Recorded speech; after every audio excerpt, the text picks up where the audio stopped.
ಅಫ್ಘಾನಿಸ್ತಾನ ಮತ್ತು ಪಾಕಿಸ್ತಾನದ ನಡುವಿನ ಸಂಘರ್ಷ ತಾರಕಕ್ಕೇರಿದ್ದು, ಕಾಬೂಲ್ನಲ್ಲಿರುವ ಮಾದಕ ವ್ಯಸನಿಗಳ ಪುನರ್ವಸತಿ ಆಸ್ಪತ್ರೆಯ ಮೇಲೆ ಪಾಕಿಸ್ತಾನ ನಡೆಸಿದ ವೈಮಾನಿಕ ದಾಳಿಯಲ್ಲಿ ಕನಿಷ್ಠ 400 ಮಂದಿ ಸಾವನ್ನಪ್ಪಿದ್ದಾರೆ ಮತ್ತು 250ಕ್ಕೂ ಹೆಚ್ಚು ಜನರು ಗಾಯಗೊಂಡಿದ್ದಾರೆ ಎಂದು ತಾಲಿಬಾನ್ ಸರ್ಕಾರ ತಿಳಿಸಿದೆ. ಸೋಮವಾರ ರಾತ್ರಿ ಸುಮಾರು 9 ಗಂಟೆಗೆ ಕಾಬೂಲ್ನಲ್ಲಿರುವ ಒಮಿಡ್ ಹೆಸರಿನ 2000 ಹಾಸಿಗೆಗಳ ಸಾಮರ್ಥ್ಯದ ಮಾದಕ ವ್ಯಸನಿಗಳ ಚಿಕಿತ್ಸಾ ಆಸ್ಪತ್ರೆಯ ಮೇಲೆ ಈ ದಾಳಿ ನಡೆದಿದೆ.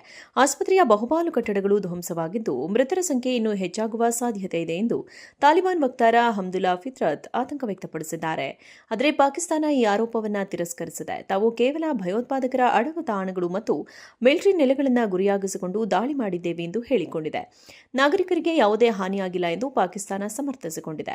ಕಳೆದ 1 ತಿಂಗಳಿನಿಂದ ಉಭಯ ದೇಶಗಳ ನಡುವೆ ಗಡಿ ಸಂಘರ್ಷ ತೀವ್ರಗೊಂಡಿದೆ. ಅಫ್ಘಾನಿಸ್ತಾನವು ತನ್ನ ನೆಲದಲ್ಲಿ ಭಯೋತ್ಪಾದಕರಿಗೆ ಆಶ್ರಯ ನೀಡುತ್ತಿದೆ ಎಂದು ಪಾಕಿಸ್ತಾನ ಆರೋಪಿಸುತ್ತಿದ್ದರೆ, ಅಫ್ಘಾನಿಸ್ತಾನವು ಪಾಕಿಸ್ತಾನದ ದಾಳಿಯನ್ನು ತನ್ನ ಸಾರ್ವಭೌಮತ್ವದ ಉಲ್ಲಂಘನೆ ಎಂದು ಕರೆದಿದೆ. ಅಫ್ಘಾನಿಸ್ತಾನ ಮತ್ತು ಪಾಕಿಸ್ತಾನದ ನಡುವಿನ ಸಂಘರ್ಷ ತಾರಕಕ್ಕೇರಿದ್ದು, ಕಾಬೂಲ್ನಲ್ಲಿರುವ ಮಾದಕ ವ್ಯಸನಿಗಳ ಪುನರ್ವಸತಿ ಆಸ್ಪತ್ರೆಯ ಮೇಲೆ ಪಾಕಿಸ್ತಾನ ನಡೆಸಿದ ವೈಮಾನಿಕ ದಾಳಿಯಲ್ಲಿ ಕನಿಷ್ಠ 400 ಮಂದಿ ಸಾವನ್ನಪ್ಪಿದ್ದಾರೆ ಮತ್ತು 250ಕ್ಕೂ ಹೆಚ್ಚು ಜನರು ಗಾಯಗೊಂಡಿದ್ದಾರೆ ಎಂದು ತಾಲಿಬಾನ್ ಸರ್ಕಾರ ತಿಳಿಸಿದೆ. ಸೋಮವಾರ ರಾತ್ರಿ ಸುಮಾರು 9 ಗಂಟೆಗೆ ಕಾಬೂಲ್ನಲ್ಲಿರುವ ಒಮಿಡ್ ಹೆಸರಿನ 2000 ಹಾಸಿಗೆಗಳ ಸಾಮರ್ಥ್ಯದ ಮಾದಕ ವ್ಯಸನಿಗಳ ಚಿಕಿತ್ಸಾ ಆಸ್ಪತ್ರೆಯ ಮೇಲೆ ಈ ದಾಳಿ ನಡೆದಿದೆ. ಆಸ್ಪತ್ರೆಯ ಬಹುಪಾಲು ಕಟ್ಟಡಗಳು ಧ್ವಂಸವಾಗಿದ್ದು, ಮೃತರ ಸಂಖ್ಯೆ ಇನ್ನೂ ಹೆಚ್ಚಾಗುವ ಸಾಧ್ಯತೆ ಇದೆ ಎಂದು ತಾಲಿಬಾನ್ ವಕ್ತಾರ ಹಮ್ದುಲ್ಲಾ ಫಿತ್ರತ್ ಆತಂಕ ವ್ಯಕ್ತಪಡಿಸಿದ್ದಾರೆ. ಆದರೆ ಪಾಕಿಸ್ತಾನ ಈ ಆರೋಪವನ್ನು ತಿರಸ್ಕರಿಸಿದೆ. ತಾವು ಕೇವಲ ಭಯೋತ್ಪಾದಕರ ಅಡಗು ತಾಣಗಳು ಮತ್ತು ಮಿಲಿಟರಿ ನೆಲೆಗಳನ್ನು ಗುರಿಯಾಗಿಸಿಕೊಂಡು ದಾಳಿ ಮಾಡಿದ್ದೇವೆ ಎಂದು ಹೇಳಿಕೊಂಡಿದೆ.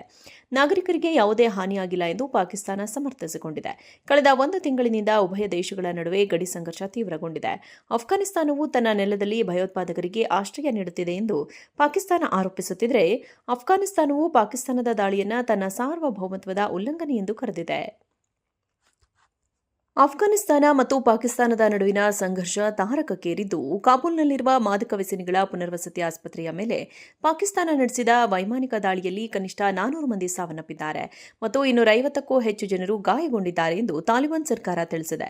ಸೋಮವಾರ ರಾತ್ರಿ ಸುಮಾರು 9 ಗಂಟೆಗೆ ಕಾಬೂಲ್ನಲ್ಲಿರುವ ಒಮಿಡ್ ಹೆಸರಿನ 2000 ಹಾಸಿಗೆಗಳ ಸಾಮರ್ಥ್ಯದ ಮಾದಕ ವ್ಯಸನಿಗಳ ಚಿಕಿತ್ಸಾ ಆಸ್ಪತ್ರೆಯ ಮೇಲೆ ಈ ದಾಳಿ ನಡೆದಿದೆ. ಆಸ್ಪತ್ರೆಯ ಬಹುಪಾಲು ಕಟ್ಟಡಗಳು ಧ್ವಂಸವಾಗಿದ್ದು, ಮೃತರ ಸಂಖ್ಯೆ ಇನ್ನೂ ಹೆಚ್ಚಾಗುವ ಸಾಧ್ಯತೆ ಇದೆ ಎಂದು ತಾಲಿಬಾನ್ ವಕ್ತಾರ ಹಮ್ದುಲ್ಲಾ ಫಿತ್ರತ್ ಆತಂಕ ವ್ಯಕ್ತಪಡಿಸಿದ್ದಾರೆ. ಆದರೆ ಪಾಕಿಸ್ತಾನ ಈ ಆರೋಪವನ್ನು ತಿರಸ್ಕರಿಸಿದೆ. ತಾವು ಕೇವಲ ಭಯೋತ್ಪಾದಕರ ಅಡಗು ತಾಣಗಳು ಮತ್ತು ಮಿಲಿಟರಿ ನೆಲೆಗಳನ್ನು ಗುರಿಯಾಗಿಸಿಕೊಂಡು ದಾಳಿ ಮಾಡಿದ್ದೇವೆ ಎಂದು ಹೇಳಿಕೊಂಡಿದೆ. ನಾಗರಿಕರಿಗೆ ಯಾವುದೇ ಹಾನಿಯಾಗಿಲ್ಲ ಎಂದು ಪಾಕಿಸ್ತಾನ ಸಮರ್ಥಿಸಿಕೊಂಡಿದೆ. ಕಳೆದ 1 ತಿಂಗಳಿನಿಂದ ಉಭಯ ದೇಶಗಳ ನಡುವೆ ಗಡಿ ಸಂಘರ್ಷ ತೀವ್ರಗೊಂಡಿದೆ. ಅಫ್ಘಾನಿಸ್ತಾನವು ತನ್ನ ನೆಲದಲ್ಲಿ ಭಯೋತ್ಪಾದಕರಿಗೆ ಆಶ್ರಯ ನೀಡುತ್ತಿದೆ ಎಂದು ಪಾಕಿಸ್ತಾನ ಆರೋಪಿಸುತ್ತಿದ್ದರೆ, ಅಫ್ಘಾನಿಸ್ತಾನವು ಪಾಕಿಸ್ತಾನದ ದಾಳಿಯನ್ನು ತನ್ನ ಸಾರ್ವಭೌಮತ್ವದ ಉಲ್ಲಂಘನೆ ಎಂದು ಕರೆದಿದೆ.